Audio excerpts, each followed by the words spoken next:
স্থানীয় সময় বৃহস্পতিবার আন্তনোভ আন-24 মডেলের যাত্রীবাহী একটি বিমান আমুর প্রদেশের ব্লেগোভসিন্স্ক থেকে টিন্ডা শহরের উদ্দেশ্যে যাত্রা করে।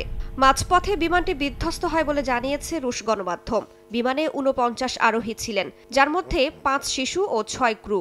বিধ্বস্তের আগে ৫৭০ কিলোমিটার দীর্ঘ এই রুটের শেষের দিকে হঠাৎ রাডার থেকে বিচ্ছিন্ন হয়ে পড়ে বিমানটি।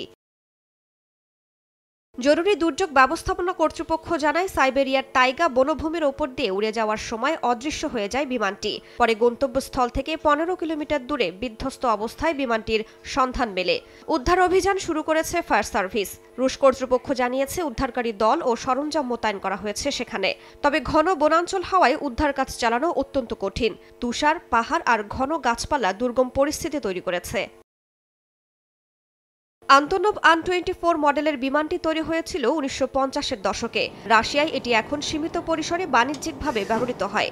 নিখোঁজ হওয়া বিমানটি আঙ্গারা এয়ারলাইন্সের, যারা পূর্বাঞ্চল ও পূর্ব সাইবেরিয়ার বিভিন্ন শহরের মধ্যে রুট পরিচালনা করে।